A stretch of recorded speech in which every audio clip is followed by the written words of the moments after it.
Mis amados, Dios los bendiga, bienvenidos a la casa de Dios, hermanos en Irapuato, hermanos en la transmisión que nos siguen, bienvenidos.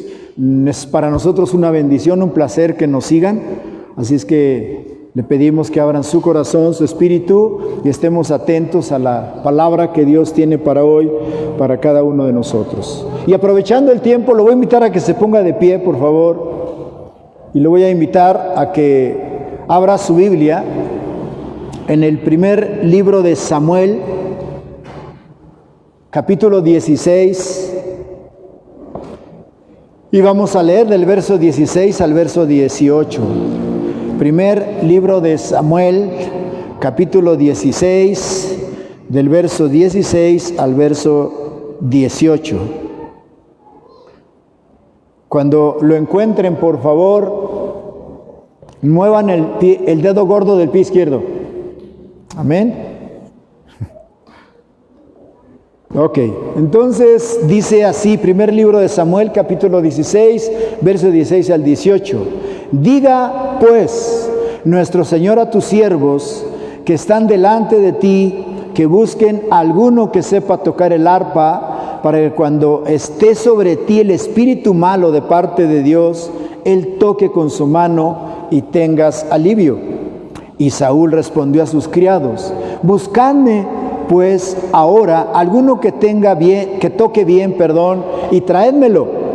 Entonces uno de los criados respondió diciendo: he aquí, yo he visto a un hijo de Isaí de Belén, que sabe tocar, y es valiente, y es vigoroso, y es hombre de guerra, prudente en sus palabras, y hermoso, y Jehová está con él. Oremos. Te alabamos, Dios, y te bendecimos. Te damos gracias por la presencia de cada uno de mis hermanos aquí en Irapuato, los cuales bendigo, y te pido que les llenes de tu gracia y les suplas toda necesidad. Así como bendigo a mis hermanos que nos siguen por la red, para que también tú los bendigas a ellos, te glorifiques en ellos el día de hoy. Metas tu mano, Señor, si alguien está enfermo, declaro sanidad sobre de él. Si alguien tiene algún problema, alguna situación difícil, declaro paz en él y tranquilidad en él en este momento. Declaro cielos abiertos sobre tus hijos aquí en Irapuato y sobre los que nos están siguiendo en la red, para que venga paz sobre de ellos y que podamos simple y sencillamente centrarnos en el día de hoy, ya que cada día traerá su propio afán.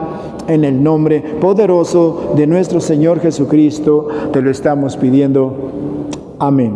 Le voy a invitar a que se siente, por favor. Hemos estado hablando, lógicamente, diría yo, de estarnos de una u otra manera capacitando como guerreros, como hijos de Dios. Ya todo esto lo hemos oído quizás hasta el cansancio, desde que en el Génesis capítulo 1 se habla de Dios después de la creación, después de lo que Dios ha establecido. Hay un verso en el Génesis capítulo 1 donde dice que Dios, después de haber terminado, de haber formado o creado a todo su ejército, eso implica que desde el principio de la creación Dios pensó en su obra como una obra que iba a obtener o a avanzar para alcanzar aquello por lo cual había sido hecho o formado. Y entonces nosotros vemos, por ejemplo, en la cadena alimenticia sobre la creación, que todo animal, por pequeño que sea, todos tienen un mecanismo de defensa. Todos lo tienen. Interesante, lo menciono como algo interesante y llamativo, y es interesante puntualizarlo, porque si, la naturaleza, en este caso los seres vivos lo tienen, ¿cuánto no más nosotros, que somos la máxima creación perfecta de Dios, con la cual Dios se deleitó y se gozó mucho cuando hizo al hombre y lo puso en el huerto del Edén?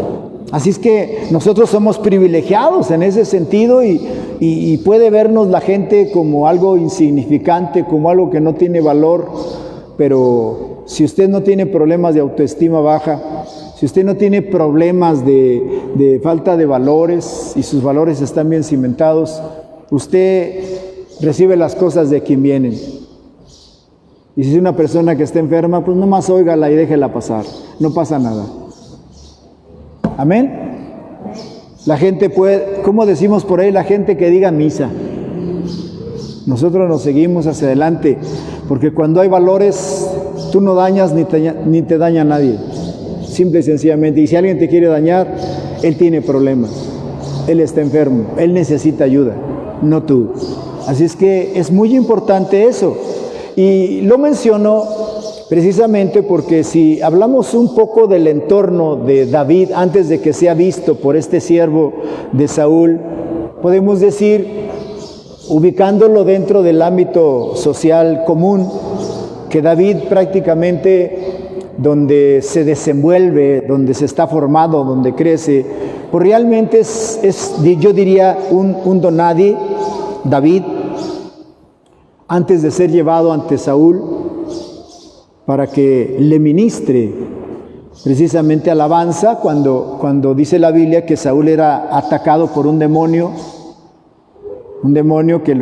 que provocaba en él cierta autoestima baja y un demonio de ansiedad, de angustia y de desesperación, y en eso se da esta recomendación y se busca a alguien que sepa tocar. Y yo lo que estoy tratando de decir para ubicarnos a nosotros es que aún David con todas estas cualidades, mientras él está haciendo su labor diaria, que es cuidar las ovejas, el rebaño de su papá, él es un donadie porque todo lo hace allá en el monte, allá en el cerro, allá en el llano, allá donde está, donde nadie lo ve, solo las víboras y las arañas y nada más.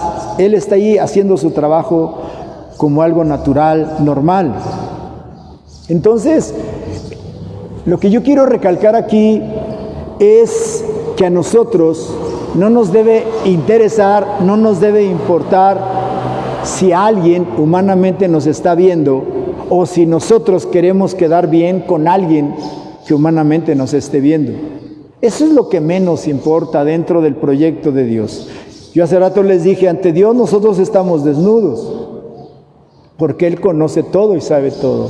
Si yo aprendo a servir a Dios siendo honesto, siendo fiel, siendo leal, eso Dios en algún momento lo va a recompensar a través de quien sea y como sea.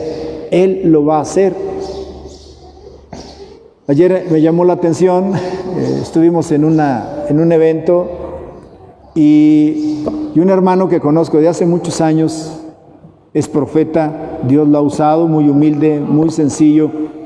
Y al saludar a su esposa, le pregunté, le dije, ay hermana, ¿todavía viven por allá? Bien lejos viven, allá por, pues quién sabe por dónde, pero muy lejos.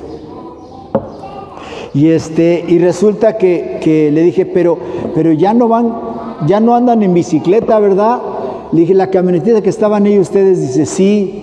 Dice, y dijo así, y es una bendición de Dios, algo así como que alguien se la sembró, y me dio mucho gusto. Dije, qué bueno. Digo, qué bueno, porque él no anda así como pidiendo, diciendo, manifestando. No. O sea, Dios en su momento, cuando te ve que tú perseveras en esa lealtad, en esa fidelidad, Dios te abre los cielos y te bendice, y puede usar a Dios al que menos te imaginas para bendecirte. Eso es algo muy, muy maravilloso. Y es exactamente lo que pasa con David. David está haciendo su trabajo allá en el campo todos los días, normal. Él no anda buscando quién lo vea, con quién quedar. No, él tranquilo, él vive su vida normal. Si a David le hubieran dicho un año antes, 2 años, 3 años, oye David, ¿sabías que un día vas a estar ante el rey y vas a tocar para él? ¿Qué creen que hubiera dicho? Estás loco, ¿no es cierto? Yo no salgo de allá y además aquí me van a poner a cuidar las ovejas. O sea, eso es lo que hace Dios cuando tú te dedicas a lo que tienes que dedicarte sin querer quedar bien con alguien o presumirle o enseñar algo que no tienes o que no tenemos. Entonces, eso es algo que a mí me interesa mucho que tengamos nosotros en cuenta. 1, no nos preocupemos si somos conocidos o no. Eso déjenselo a Dios. Él en su momento, si tiene algo que hacer con nosotros en otro lugar, como Él quiere que manifestemos las cualidades que Él ha formado en nosotros, lo hará y nos llevará y nos impulsará a hacerlo. Entonces, esa es la parte clave cuando Jesús dice, no te afanes por el día de mañana. Tú vive hoy, checa el día de hoy, tú sal el día de hoy, ya mañana será otro rollo, otra situación. Así es que David, dentro de su labor diaria, pues simple y sencillamente yo diría es un triste pastorcillo de ovejas de su padre, localmente hablando, que nadie, decía yo, da un peso por él, nadie cree en él. Solamente Él en su labor, Él y Dios, pero Él siempre está haciendo lo que tiene que hacer, ejercitándose, preparándose, siempre está practicando, cantando, componiendo, inventándose instrumentos, así como los niños cuando juegan a la iglesia, ¿no? En su casa y ponen la batería o la guitarra y tocan o ponen el púlpito, imagino, y predican. Y, bueno, los niños así son. Bueno, David era exactamente lo mismo, eso hacía en su trabajo, pero él lo hacía lógicamente con seriedad, lo hacía con responsabilidad, lo hacía con visión, pero para él, no para exhibirlo. Si le hubieran dicho dentro de cierto tiempo vas a matar a un gigante, tampoco lo hubiera creído, que iba a ser como lo hizo. Seguido mataba leones y osos, así es que ha dicho, pues, ¿qué tanto es eso? No uno más. Pero a donde yo voy es la parte donde vemos a un David que diría yo que sin estar visualizando más allá de lo que viene, que Dios sí lo tiene en sus manos, él no se detiene, no se para en estar haciendo que su ser como persona íntegra crezca y esté avanzando. O sea, eso es algo muy importante que tenemos que aprender nosotros a cuidar. Tenemos que aprender a hacer la obra de Dios. ¿Qué es lo que pasa cuando yo no hago la obra de Dios dentro de mi llamado? Que abro puertas y me descuido. Mire, Saúl es un caso triste, lógicamente interesante, pero triste porque Saúl, alguna vez prediqué de eso, a Saúl es marcado por la autoestima baja. Y Saúl, desde que es llamado y es ungido, siempre manifiesta eso hasta que realmente es destronado. Esa fue una marca que llevó siempre toda su vida. ¿Por qué quiere matar a David? Porque un día las mujeres en Jerusalén empezaron a cantar, Saúl mató a sus miles y David mató a sus 10,000. David no hizo nada contra Saúl, ni le presumió. Él le pidió la cabeza de Goliat en la mano y se la llevó. Fue todo, pero ese fue el problema de Saúl. Autoestima baja, fue marcado. Y entonces abrió una puerta donde se le mete el diablo, que de vez en cuando, como dice la palabra de Dios, lo atormentaba. Y entonces es cuando uno de los criados, acabamos de leer, le dice, ¿por qué no busca a alguien que sepa tocar bien? Para que cuando venga el ataque del diablo, a través de la música usted reciba paz. Y bueno, ya leímos la parte, ¿no? El criado que da testimonio que él sí observó a David y no creo que un día, para haber observado todas las cualidades, quiere decir que lo observaban días, y sabía que era un muchacho serio. Yo le calculo a David, en ese momento cuando, por así decirlo, lo descubren, David le calculo que tendría entre 15 y 16 años aproximadamente. Era un chamaco. Con todas esas cualidades yo digo, wow, 15, 16 años. Digo, porque a los 17 es cuando es ungido. Tarda 13 años para llegar al reino. Pero eso se me hace muy, muy interesante precisamente en David. Y David todos los días tiene una vida normal, común, como usted y yo, cuando hoy estamos aquí, termina la tarde, va y duerme usted, se levanta temprano y a trabajar. normal, igual el lunes pasa, martes igual, su vida normal, cotidiana, por así decirlo. Pero David siempre se mantenía, diría yo, practicando y ejercitando esas cualidades, esos principios, esos dones, esas manifestaciones que había en él, y que de una o de otra manera, porque él tenía dentro de todo ese llamado con Dios, esa intimidad con Dios, porque cuando cuestionan a David, él simple y sencillamente siempre su bandera principal es Dios, siempre. Y eso es algo maravilloso que nosotros no debiéramos de perder. Hoy tenemos un contrincante muy fuerte que se llama Internet, los celulares, las tabletas, que educan ellos a nuestros hijos o nosotros, y tenemos que ser muy sabios para saber ubicar a nuestros hijos dentro de toda esa situación tecnológica que hoy hay, que en nuestros tiempos no hay. Una vez mi nieta, la mayor, me dijo: oye, abuelito, ¿y cómo vivías tú antes sin internet? Dice, porque yo no podría vivir sin internet. Pues no sé, tampoco yo, pero salimos adelante, ¿no? Hoy todo es más cómodo en las escuelas y en todo. En nuestro tiempo todo era sonarle a la mente y hacer que humeara y pensar y contar con los dedos, con los pies y con lo que fuera.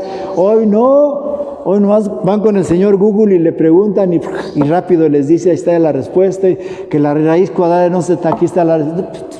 No, pues todo está hecho ya realmente. Así es que hoy tenemos que enfrentarnos con otro tipo de rivales, con otro tipo de situaciones y de circunstancias. Sin embargo, insisto, lo que yo quiero recalcar es que nosotros no tenemos que estarnos preocupando por quedar bien con alguien. Hablo humanamente. Nosotros tendríamos que estarnos preocupando por quedar bien con Dios. ¿Y cómo se da eso? En el temor. Dice Job, el principio de la sabiduría es el temor a Dios. Qué interesante. Ese es el principio de la sabiduría, el temor a Dios. Así es que eso no lo perdamos. Y David, eso lo tenía bien infundido. Al final voy a mencionar algo de ello. Pero lo tenía bien metido hasta lo más profundo de su ser, que él realmente no era nadie, sino que aparecía en escena gracias a Dios. Y eso es lo que él ejercitaba continuamente, a través de su fe, a través de su relación que él tenía con Dios. Así es que la primera cualidad que vemos aquí, o que le vio este siervo de Saúl, de David, y lo dio testimonio, es: sabe tocar. Sabía tocar bien el arpa, David, y no sé cuántos instrumentos más.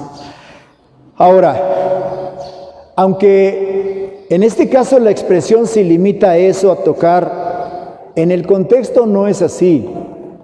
Es como hoy, que en las congregaciones hay muchos hermanos o hermanas que saben tocar muy bien, tocan muy bien, excelente. Sin embargo, yo recuerdo que una ocasión Dios nos dijo: yo no busco artistas, yo no busco estrellas, busco levitas que me amen, que me teman. ¿Sí me explico? Eso es algo muy importante. Entonces, en el contexto, cuando se dice sabe tocar, no es solamente la expresión de tocar simplemente y ya, digamos, saber tocar sin Dios. Conozco muchos levitas y no los juzgo ni los critico, pero pasé por ahí, bueno, no tocando, sino viéndolos, de esos artistas que en las iglesias tocan muy bien y se sienten los pavorreales y terminan de tocar y se salen y se van allá afuera a hacer desorden, porque son los que mandan y los que deciden, literalmente hablando.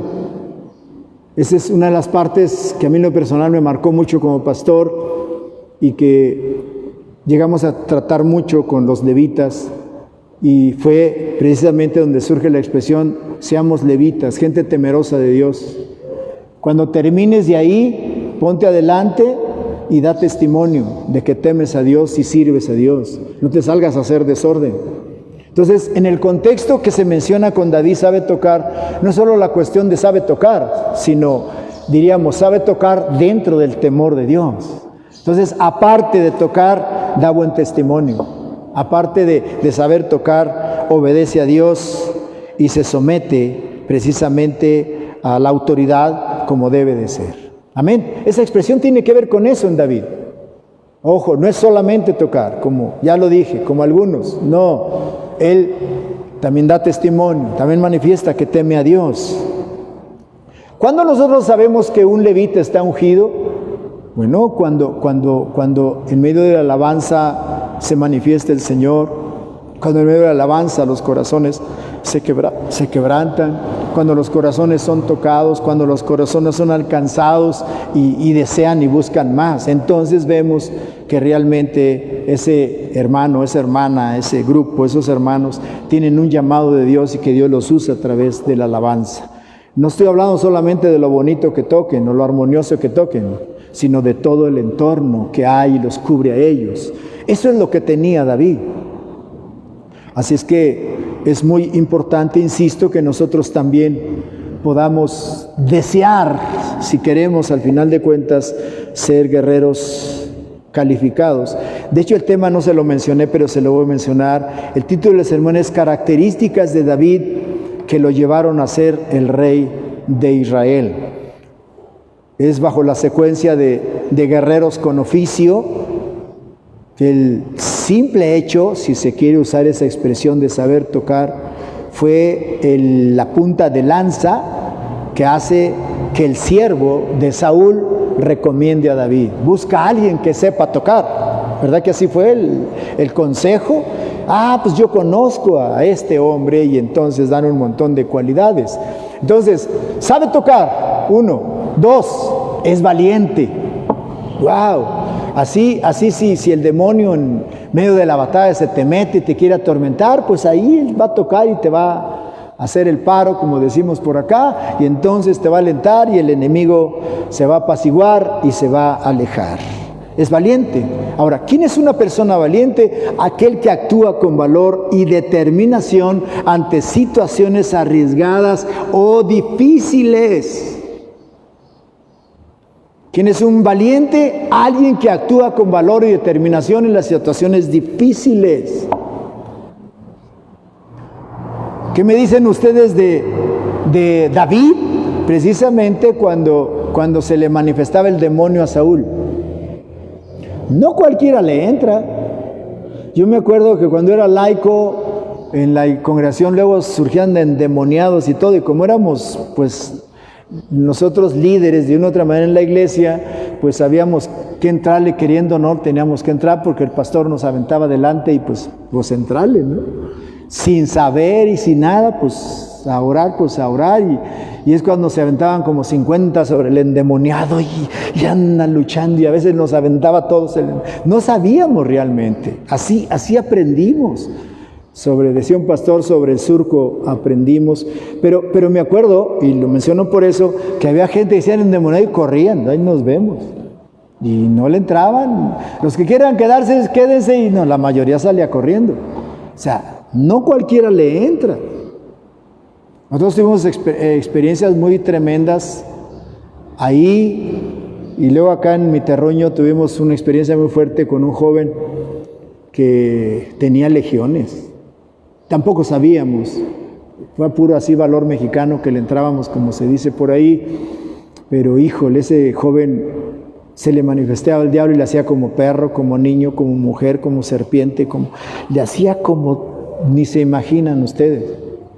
Y luego de pronto se movía el demonio ahí y decía, sí me salgo, pero me meto en ti o me meto en ti. Imagínense lo que se sentía en ese momento, y uno, pues estábamos muy verdes. Tardamos días,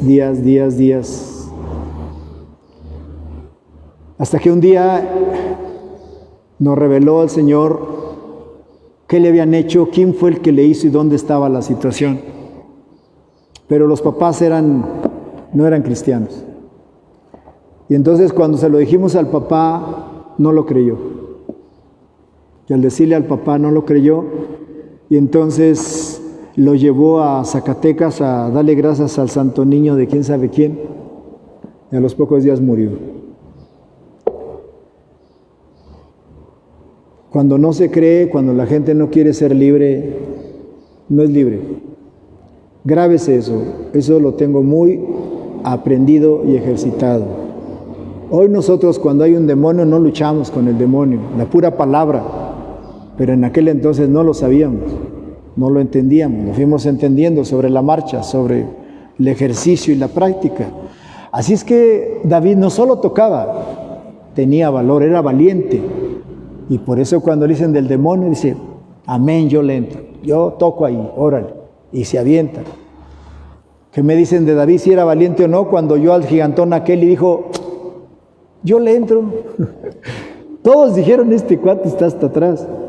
Solo él sabía lo que había en su corazón, porque todos los días lo ejercitaba en su trabajo como pastorcito. Fíjese qué interesante. Usted así practica en su casa, ahí en su campo, ahí en su monte, ahí en su llano. Ahí practique lo que Dios le ha dado. De veras, practíquelo. No sé, con lo que se le ocurra. Practíquelo. Una vez les daba yo testimonio a ustedes que estando en Brosville, estábamos en Brosville y fuimos a una campaña y estábamos ministrando y resulta que desde el primer día, porque fue a la intemperie y fue en un lugar, en un rancho donde había árboles y un montón de maleza, así es que estaba lleno de moscos. No, pues no pudimos ministrar por los moscos. Y al segundo día seguía, pero ahora seguía en la congregación, pero también era afuera y tenía como 5 arcos abiertos, así, ahí estábamos. Y a la hora de ministrar, yo toda la noche estuve pensando, ¿cómo le voy a hacer? ¿Qué voy a hacer? Y el día que llegó, ya más o menos el Espíritu Santo me había dicho por dónde iba la cosa. Se los digo porque funciona. Y entonces a la hora de ministrar, que ya nos habían dado una aterrada los moscos un día antes, les dije a los hermanos, hay 5 arcos, necesito 5 hermanos que tengan fe y que crean la palabra. Ya separaron 5 y dije, tú ponte en este arco, tú en este, tú en este, y tú en este, tú en este. Vamos a hacer un acto profético, voy a declarar la palabra. Y ustedes el acto profético es que van a hacer como poner un cierre o un zipper que va a cerrar su arco. Y voy a declarar que una vez cerrado los moscos no entran. ¿Qué creen? Lo hicimos. ¿Y qué creen? ¿Qué creen? No entraron. Yo sí de algo estoy asombrado. Fíjese, nosotros los seres humanos, la obra perfecta de Dios, somos los más cabezones de toda la creación. Pero en cuanto a la naturaleza, a mí me asombra la naturaleza, cómo se somete a Dios. En serio. A la primera la naturaleza se somete. Y nosotros no, nosotros lo cuestionamos todo. ¿Será cierto? ¿No será cierto? No, no es cierto. ¿Qué va a ser? Nosotros todo lo cuestionamos, todo. Y ese es un problema muy serio, que hace que perdamos un montón de bendiciones, de milagros, de sanidades, de prodigios, simple y sencillamente porque no creemos. Así de sencillo. Hace como 2 años una hermana en Estados Unidos trabajaba en un hotel y me decía, pastor, hacemos un montón de cuartos y yo ya no aguanto, bien cansada, y de ahí todo ya quisiera aventar. Le dije, hermana, el día de mañana, que la jefa ahí la hacía como quería. Le dije, el día de mañana declare usted que usted toma la autoridad y echa fuera todo espíritu de enojo, de ira y de rebeldía, y usted declare que establece un espíritu de paz y de tranquilidad, de fortaleza en usted, y va a ver que el día va a ser maravilloso. Y nos vimos el domingo. ¿Qué pasó, hermana? Hermano, dice, sí me funcionó. Claro que funciona. Pero como nos gusta la mala vida a nosotros, entonces, y como no conocemos, como no usamos, entonces perdemos todas esas bendiciones que no estamos ejercitando. O sea, David hizo así su vida normal. Ya le dije, no estaba a ver quién lo veía ahí en el escenario subiéndose más alto. No, él todos los días se ejercitaba tranquilamente. A lo mejor decía, a lo mejor un día lo voy a necesitar. Sabía tocar, era valiente, pero también dice que este hombre dijo, y es vigoroso. Eso quiere decir, decimos acá en el ámbito coloquial, estaba agarrudo el chamaquillo aquel de 15, 16 años, aproximadamente estaba agarrudo. Porque una persona vigorosa, dice, cuya forma verbal es vigor, se refiere a la energía o fortaleza de alguien. Normalmente se utiliza como una cualidad física de una persona. Los individuos fuertes, o sea, deportistas, que llevan una actividad intensa, son considerados vigorosos. Y bíblicamente, hablando enérgico o vigoroso, literalmente o figurativamente, quiere decir alguien que es fortísimo, hombre fuerte, hombre poderoso. Así como yo. No, no es cierto. Eso vieron en aquel chamaquito de 15, 16 años. ¡Wow! ¡Qué interesante! Hombre, sabe tocar, es valiente, pero es también vigoroso. ¡Qué cualidades tan interesantes! Y luego dice, y es hombre de guerra. Yo quiero creer que en algún momento lo vio echarse un oso o un león. Cuando uno habla de David, habla de osos y de leones, uno parece que habla como de palomas y de gansos y de gallos, ¿verdad? Porque el David habla, pues, viene el león y me lo echo, viene el oso y me lo aviento. Nosotros, gloria a Dios. Qué interesante, en verdad, cuando tienes todas esas cualidades, pero lo más sobresaliente, insisto, es la forma en la que él las vive.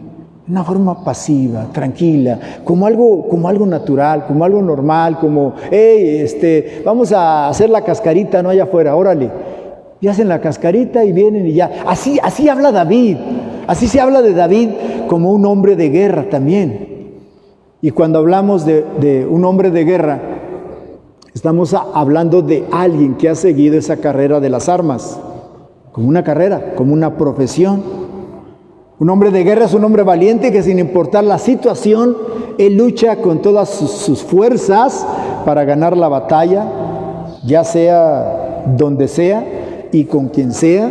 Él simple y sencillamente tiene esa capacidad, tiene esa fuerza, esa gracia y entonces le entra. Los hombres de guerra, lógicamente, que tienen de una u otra manera que tener, yo diría, sus especialidades. Déjeme leerle dos ejemplos de dos de las tribus que llegan con David cuando David prácticamente está expatriado allá en la cueva de Adulam, donde le llegan aquellos hombres lastimados. Dice primer libro de Crónicas, capítulo 12, verso 2, como un ejemplo de los guerreros. Dice estos guerreros de la tribu de Benjamín. Dice, estaban armados de arcos y usaban de ambas manos para tirar piedras con honda y saetas con arco. Esos eran de la familia de Saúl, los benjaminitas. Usaban las dos manos para tirar piedras y saetas con el arco. Si David lo hacía todos los días, estos cree cada cuando ensayaban o practicaban para hacerlo con las dos manos. Pues todos los días también. Se dedicaban a eso, era su trabajo. Primer libro de Crónicas, capítulo 12, verso 8. Hablando de la tribu de Gad, dice, y también de los de Gad huyeron y fueron a David, al lugar fuerte en el desierto, hombres de guerra, muy valientes para pelear, diestros con escudo y pavés. Sus rostros, fíjese lo que dice, sus rostros eran como rostros de leones. No, salen en la noche y usted se desmaya.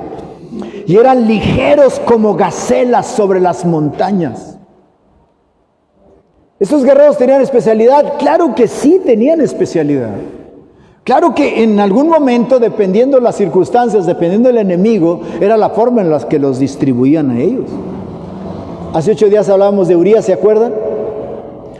El mensaje que leíamos de Urías nos da a entender que Urías ya en la batalla no estaba en el lugar de mero enfrente, sino atrás.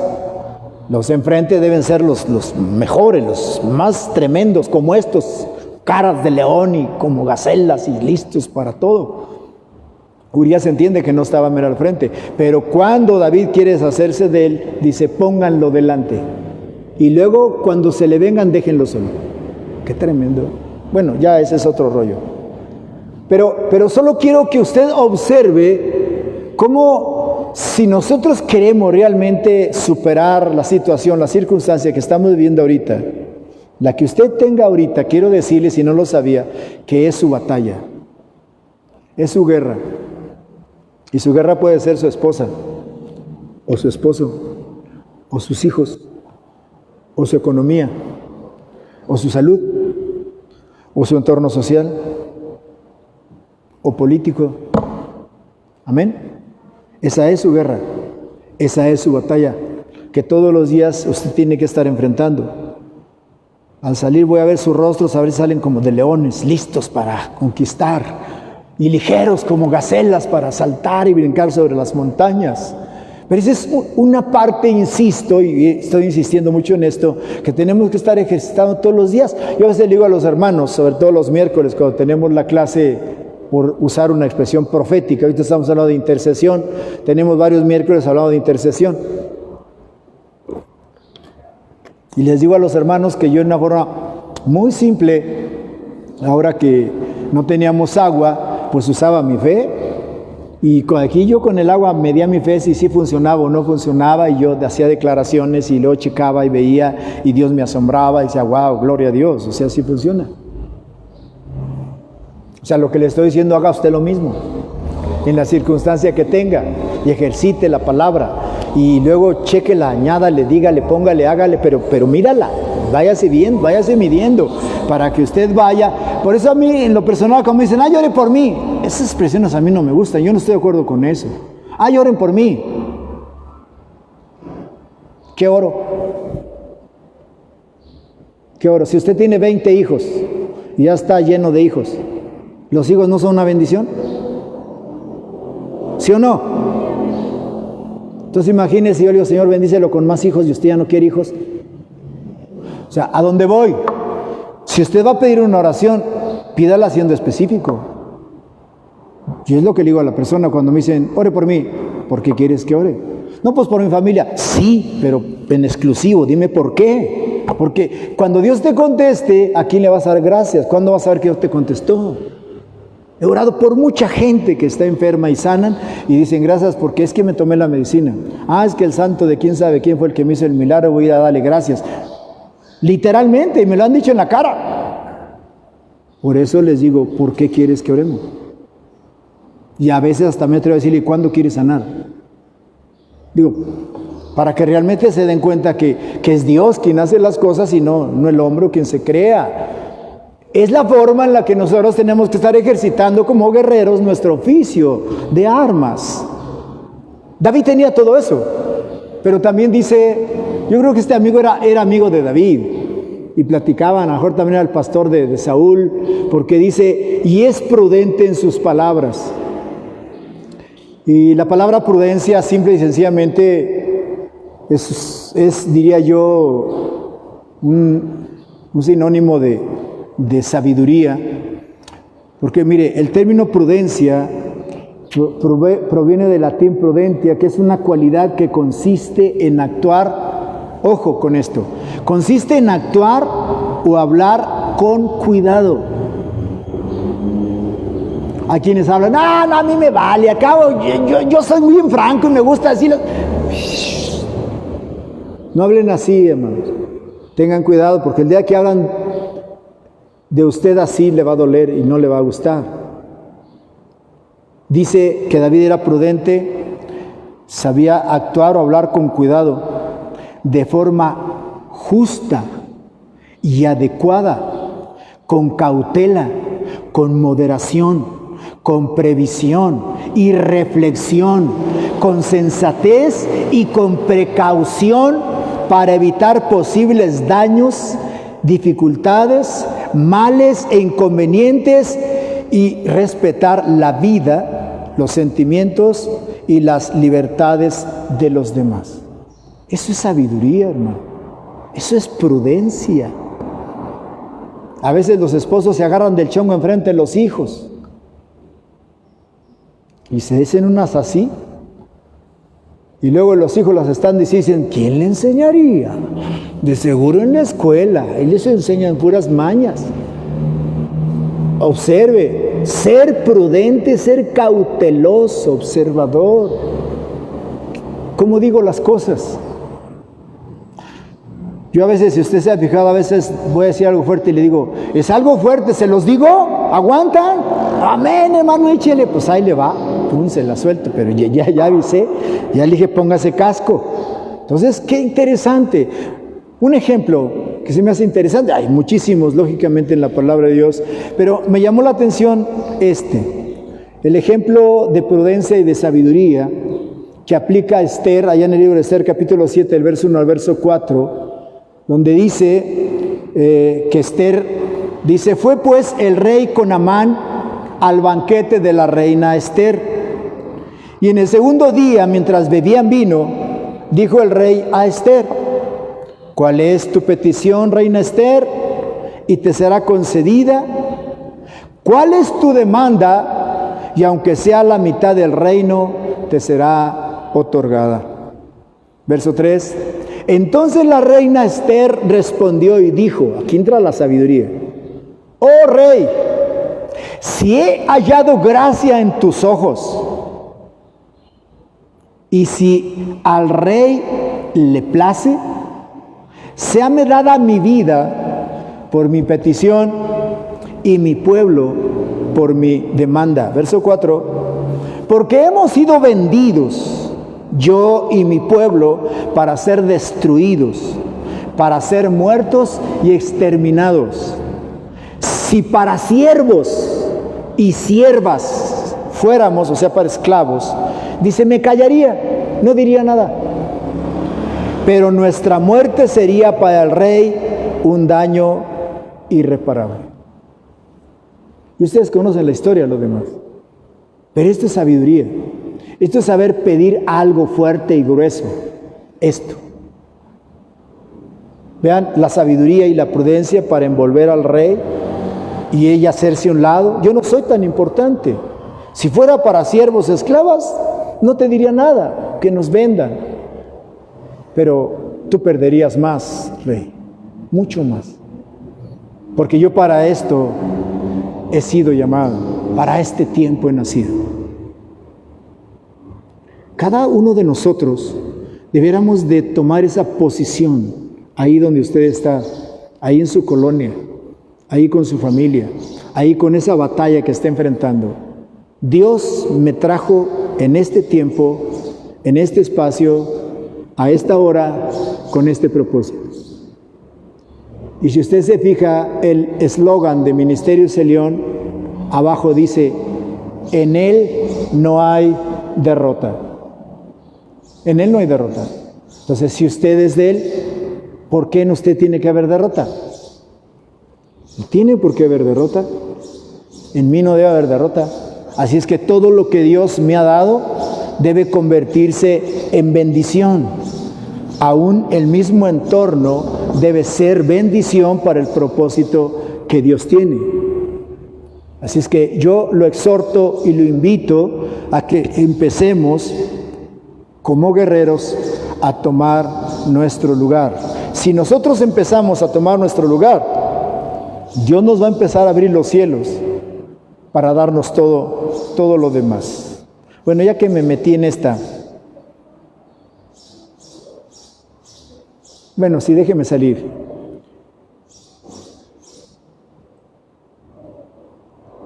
Cuando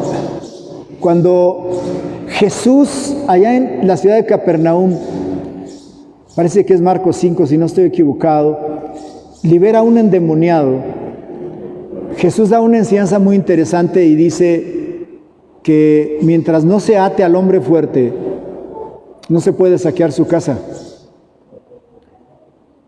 Y en ese momento, nuestro Señor Jesucristo hace una declaración muy poderosa cuando dice eso, pero en ese momento dice, es necesario que vayamos al otro lado. Están en Capernaum y es necesario que vayamos al otro lado. Y en esa travesía, ¿se acordarán ustedes qué es cuando se levanta esa gran tormenta? ¿Se acuerdan? Cuando Pedro camina en el mar.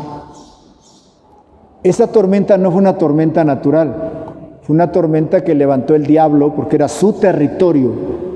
Por eso Jesús dice, no se puede saquear la casa del hombre fuerte hasta que no se ata al hombre fuerte. Y el hombre fuerte no era ese endemoniado, ni la tormenta, era Gadara, donde estaba el gadareno. Porque se va de ahí a Gadara a liberar al gadareno, ¿se acuerdan? Cuando los atos de cochino se van a... O sea, lo que quiero decir es esto: cuando nosotros nos pongamos las pilas en el lugar donde estamos, en ese momento, cuando lo hagamos con esa convicción que David tenía para hacer su diario trabajo, ejercitarse en su ministerio, que él desconocía en el futuro, pero que Dios lo tenía ya marcado, es en ese momento cuando Dios nos va a empezar a marcar a nosotros las pautas del terreno que estamos pisando para poder entonces ubicarnos y decirnos quién es el hombre fuerte y entonces atarlo. Una vez que Dios nos revele el hombre fuerte y lo atemos, es cuando vamos a tener nosotros que liberar a Irapuato de todos esos principados, de todos esos gobernadores, de todas esas potestades y todas las huestes de maldad que gobiernan Irapuato espiritualmente hablando. Pero mientras usted y yo no nos pongamos las pilas donde estamos, ¿cómo Dios nos manda a las guerras sin fusil? No sé si me están entendiendo. Por eso Jesús dijo, es necesario que vayamos de aquel lado. Entonces el diablo se le mete porque no quiere que llegue allá y quiere matarlos en el camino. Conocen la historia, cómo se pasa la tormenta y llegan a Gadara. Y lo primero que el demonio le dice, ¿qué tienes conmigo, Jesús? ¿Por qué vienes a atormentarme? Haga lo suyo, amado. Hagamos la parte que nos toca. Empecemos a tomar nuestro territorio donde vivimos, donde estamos. Tenemos que crear esa paz, tenemos que confrontar esa situación y nosotros tener el control bajo la guianza del Espíritu Santo para que Él nos esté revelando y nos esté mostrando qué es lo que debemos de hacer. David todo eso lo hacía sin que se visualizara hasta allá, pero él sabía que en algún momento, lógicamente, eso le iba a servir de algo, como todos pensamos. Era un hombre de guerra, pero también dice que este siervo dijo, y es hermoso. Y cuando habla la palabra de Dios de la hermosura, en este caso de David, no solo se refiere a la hermosura externa, sino a la hermosura también que había dentro de él, en cuanto al fruto del Espíritu Santo, en cuanto a las cualidades que él tenía, buenas, cualidades morales buenas, intenciones buenas. A todo eso se refiere cuando habla de hermoso, aunque también lógicamente se refiere a que en cuanto a figura, en cuanto a rostro, en cuanto a todo lo que tenía, pues era una persona muy hermosa, ¿no? Como cuando la Biblia habla de Absalón, ¿verdad? De Absalón, el cabello y hermoso y etcétera, ¿no? Cosas de ese tipo. Eso habla entonces, mis amados, de lo que realmente Dios hace precisamente para impulsarlo a lograr lo que Él quiere alcanzar. Nosotros tenemos ya 11 años, acabamos a cumplir 11 años en este octubre que viene, y yo sigo creyendo que Dios nos trajo con un propósito acá, y que está a punto de recorrer el velo Dios y mostrarnos la realidad y de cómo tomar Irapuato para su gloria. Y entonces sí tendríamos que evangelizar como locos, porque estaría la cosecha abierta. Por eso es que me interesa que usted y yo estemos preparados. No les estoy hablando de guerreros nomás por hablarles o porque no tengo que hacer, sino porque necesito que cada uno de ustedes se ponga las pilas y cada uno de ustedes empiece a traer para el siguiente domingo la cabeza de Goliat. O sea, la cabeza de su gigante, que no lo deja avanzar, que no lo deja crecer. Eso es lo que usted necesita traer. Y ya la cuestión del cántico, eso lo harán los demás, lo que lo sigan conociendo a usted. ¿Sí? Ve qué interesante cómo se dan las cosas. Y por último, y la última cualidad, y yo diría la mayor de todas, es: y Jehová está con él. ¡Wow! ¡Qué tremendo! ¿Qué más podía pedir David? Hace rato leyeron el Salmo 23, ¿no? Una joya, el Salmo 23 es prácticamente el corazón con Juan 3:16 de toda la Biblia. Eso era Dios para David. Nada, si Él está conmigo, en el original es nada me falta.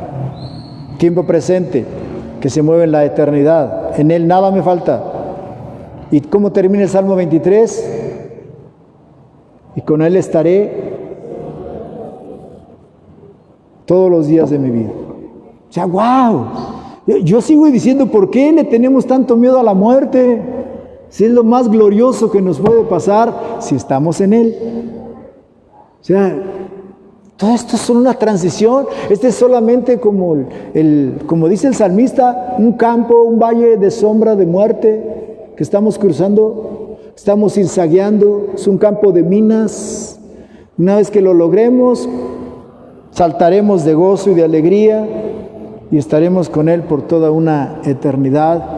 Ya lo he dicho, yo todos los testimonios que he oído y visto y leído y me he enterado de muchos que se van allá y luego los regresan, es ¿por qué me hiciste regresar si allá está más bonito que acá? Así es que lo más glorioso es allá. Jehová está con él. David fue privilegiado, como dice el Salmo 91, y Dios lo cubrió siempre en sus alas y lo libró de todo mal, vinieran las cosas como vinieran. Dios siempre lo probó, pero también siempre le dio la salida. Y ya lo mencionaba yo la otra ocasión, David también fue probado muy duramente con la situación de Betsabé y la muerte de Urías.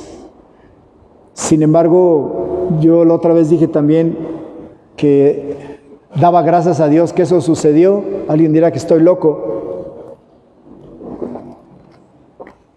Yo decía, gracias a Dios que eso sucedió, porque todo lo que en la palabra de Dios sucede por algo. Una vez Dios nos revelaba y nos decía que a Salomón, Él permitió vestirlo de esa manera, porque en el Nuevo Testamento, en el Sermón del Monte, cuando Jesús habla en el sermón y diserta sobre las flores, ahí dice, ni Salomón se vistió como las flores, que en la mañana nacen, crecen y en la tarde se mueren. Eso Dios nos dijo. Para eso permití que Salomón se vistiera de esa manera. O sea, al final de cuentas Dios todo lo permite con un propósito. Y que David haya sucumbido ante la tentación o la prueba que Dios le puso ante Betsabé y luego Urías, para nosotros como hijos de Dios, como guerreros que estamos aprendiendo y en esa batalla, yo decía, qué padre que lo hizo, porque si no lo hubiera hecho, no tuviéramos en la Biblia el Salmo 51, que es uno de los salmos maravillosos, donde David realmente se humilla, se quebranta, le pide perdón a Dios, se humilla hasta lo sumo, y luego le dice, no quites de mí tu Santo Espíritu. Y dice, si ahorita yo diera testimonio, los transgresores no me oirían. Pero si tú me restauras, si tú me reanimas, entonces los transgresores oirán tu palabra. Un salmo muy precioso, muy maravilloso, en cuanto a mostrarnos también a nosotros que aún el pecado más grande, más fuerte que haya, si venimos a Él y nos arrepentimos y hay tiempo, Dios perdona. Así de sencillo. Entonces, para mí esas manifestaciones de Jehová está conmigo son parte de las, David tiene un montón, pero sobresalientes para mostrar cómo Dios está con David, está con sus guerreros, está con su pueblo, está con sus hijos. Sin embargo, déjeme hacer un paréntesis para honrar, le decía yo hace un rato, a quien honra merece. Nosotros hablamos hoy de David, pero surge una pregunta. ¿Quién enseñó a David? ¿Dónde aprendió David todas esas cualidades que tenía? ¿No cree que tenía papás? ¿Y no cree que eran temerosos de Dios? Dijo el hermano José ahorita que daba gracias a Dios porque su papá le enseñó principios. Interesante. ¿No creen ustedes que Isaí enseñó a David a tener principios? ¿No creen ustedes que Isaí se puso la camiseta como padre y lo ubicó? Y le voy a decir una clave. La Biblia dice que Isaí tenía 8 hijos. El número 8 es principio de Dios. Interesante. Pero dice la Biblia que los 3 primeros, el más grande, Eliab, y otro, y luego Sama, se fueron a la guerra. El mayor, el siguiente y el siguiente. Así es que quiere decir que después de esos había 4 más. Y luego David, el más pequeño. La pregunta es, ¿por qué mandaron a David al campo de batalla cuando pelea con Goliat y no a los otros, si David era el más pequeño? ¿Qué había visto el papá en David? ¿Sí me entiende? El trabajo de papá e hijo, y hay esa interrelación de principios, de valores, lógicamente de inculcarle a Dios, sobre todo, porque David, pues prácticamente en la palabra de Dios es el máximo levita que podemos ver en la palabra de Dios. A él se le atribuyen cerca de 90, 80 y tantos salmos. Y eso todo se lo ejecutaba ahí, y todo eso. Pero yo esa parte es donde veo cómo el papá, aunque David era el más pequeño, sí se daba cuenta de esas cualidades que él tenía. No tan a fondo, pero sí sabía que había cualidades. Primero, porque él es el pastor de ahí. Segundo, alguien tenía que hacer el trabajo pastoral. Cuidar ovejas no es tan sencillo. Si cuidarlos a ustedes no es sencillo, imagínense literalmente en el campo, con fríos, con vientos, con inclemencias, con tormentas de arena, cuidar las ovejas y luego de los peligros. Se lo digo porque yo estuve un tiempo, hace muchos años en el campo, me tocó sembrar también, digo con tractor, ¿no? Pero estuve y no es tan sencilla. Ese sí es bien rico cuando se come usted las tortillas hechas a mano ahí en las brasas y luego un quesote ahí que le ponen y bien rico y un montón de tunas que llevábamos nosotros como postre, así es que pues imagínense, ¿no? Ay, qué rico, ¿no? Entonces, todo eso el papá sabía que había en David y entonces dice, este cuate es el que se va y lo manda al campo de batalla. Isaí era un hombre de guerra porque inclusive dice la Biblia que lo mandó y le llevó un montón de quesos, le dice a David, llévaselos al jefe de miles y llévale estos quesos y estos quesos para tus hermanos, llévaselos. Y es cuando tiene el encuentro ahí con los desafíos que está haciendo aquel gigantón y entonces, a mí el David me sorprende. Un escuincle que nadie da un peso por él. Y cuando oye esto es tan abusado que lo primero que pregunta es, ¿qué dan? El que se aviente al gigante. Interesante, ¿no? O sea, un escuincle 15, 16 años y lo primero que pregunta es, ¿qué dan? ¿Qué le ofrecen al que lo aviente? O sea, observe el aval que tiene de Dios, observe la fe de él en ese momento. Él en ese momento ya sabe que quien sea, él se lo va a echar. Por eso está preguntando, ¿qué le dan al que lo mate? No, pues nomás le van a hacer que ya no pague impuestos, lo van a hacer pariente del rey porque le van a dar una hija, va a ser yerno del rey. Yo le entro. ¿Qué quiere que pensaba la gente cuando lo veía? Los mismos hermanos le dijeron, eres un metiche, un chismoso, un criticón. Los hermanos. Solo el siervo de David dijo, este cuate es un diamante y ya no tan en bruto, ya está afinado. Tráiganselo. Y algo que quiero resaltar es que David y eso le toca a usted y me toca a mí, cada que Dios nos llama, por eso tenemos que estarlo ejercitando, Dios lo va a llamar a usted y me va a llamar a mí con las armas que usted tiene y con las armas que yo tengo. Grábese eso. Un ejemplo, cuando van a cruzar el Mar Rojo, Dios le dice a Moisés, Moisés no haya que hacer. Y hasta que Dios le dice, ¿qué tienes en tu mano? Y Moisés dice, una vara. ¿Para qué crees que te la di, Moisés? ¿Sí me explico? Cada uno de nosotros tenemos algún talento, algún don, algún ministerio. David, en ese tiempo que tenía, una onda. Una onda. Imagínense, Saúl, dice la Biblia que a todos los israelitas les sacaba de aquí hacia arriba, Saúl era mayor que todos. Ahora sí que le sacaba una cabeza, y si era cabezón de Yucatán, pues le sacaba más, ¿no? Todo eso le sacaba de alto.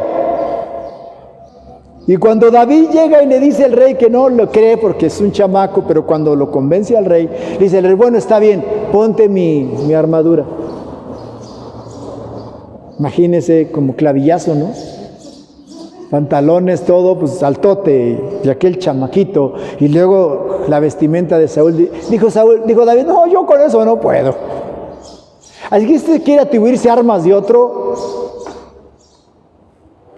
va a tener que agarrar su vara, o la onda, o la espada que tenga. Por eso nosotros nunca debemos de compararnos con nadie, con nadie. Todos cuando iniciamos el ministerio así nos comparamos con alguien y quisiéramos ser como alguien. Hay que aprender a no. Usted es como es, punto. Desarrolle lo que tiene, desarrolle lo que Dios le ha dado, ejercítelo todos los días, ejercítelo, esté listo, esté presto al llamado también, porque ¿qué gana con ejercitarse? Y cuando Dios lo llama diga, no puedo, no es que tengo que trabajar, no es que tengo que ir a enterrar a mi padre, no es que tengo que ir a las tortillas, no, para nada sirve entonces lo que has ejercitado o practicado. Yo les exhorto, mis amados, que ejercitemos todos los días. Termino. David nos presenta 7 cualidades que un soldado de Saúl vio en David. Y aquí menciona algo interesante. No fue David el que andaba presumiendo sus cualidades. A mí me molesta un poco cuando alguien, yo soy esto, yo soy aquello. Tú vive ya las cosas como son. Hace muchos años alguien me preguntó, ¿usted tiene un don? Le dije, no sé. No sé. Yo trato de vivir y hacer lo que viene, como viene y punto. Lo demás lo avalará Dios.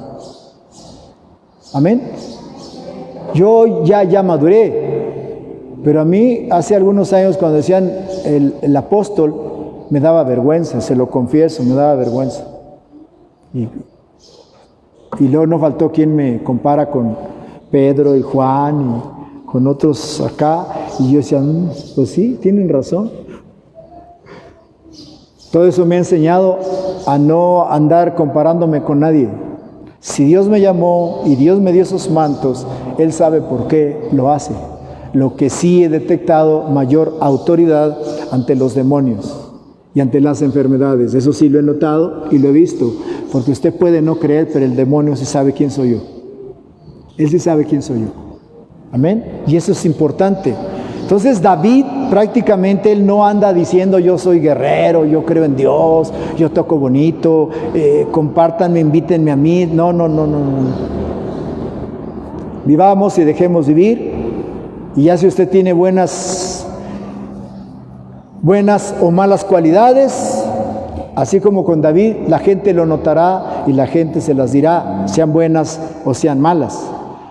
Yo confío en Dios que las cualidades de ustedes van a ser buenas y que alguien dirá de ustedes que son excelentes guerreros con oficio y que su panoplia está llena de armas para actuar y ayudar y bendecir al prójimo como debe de ser. Este es nuestro tiempo, como les decía hace un rato, mis amados, de extender el reino de Dios al norte al sur, al este y al oeste. El cielo ha decretado que este es tiempo de multiplicación, incluso las extensiones Dios nos las ha dado, ya están, así es que simple y sencillamente yo pudiera decirle hoy como cualquier general en batalla, adelante mis guerreros, la victoria es nuestra, ya está conquistada, ya está pagada, solo tomémosla. Eso es todo lo que hay que hacer hoy. Amén. Póngase de pie. Lo voy a invitar entonces a que cierre sus ojos. Amados que nos siguen por la red, te voy a invitar también a que te pongas de pie. Y en este momento que te pones de pie, te voy a invitar a que cierres tus ojos. Y al mismo tiempo que vas a cerrar tus ojos, te voy a invitar a que pongas tu mano derecha en tu corazón. Y en ese momento le digas a Dios: Señor Jesucristo, en este momento te alabamos y te bendecimos, antes que nada por la palabra que nos has dado el día de hoy. Es muy importante que cada uno de nosotros sigamos en esa perspectiva de tener una profesión como guerreros tuyos. Y que esas cualidades, Señor, nos den esa identidad, como decíamos hace una semana, pero que no las andemos nosotros publicando, Señor, y diciendo yo soy esto, yo soy aquello, sino que nuestro vecino, nuestro prójimo, sean en algún momento los que den testimonio de tu amor y de tu grandeza. Hoy por eso nos rendimos a ti. Yo te pido en el nombre poderoso de Jesucristo, por mis hermanos aquí en Irapuato, por los hermanos que nos siguen en la red, por los que han de ver y visualizar esta prédica, Señor, que te glorifiques en ellos, te manifiestes en ellos y que aprendamos cada uno de nosotros a empezar a afilar nuestras armas, a tenerlas listas con su aceite, listas para ser usadas en favor de tu propósito.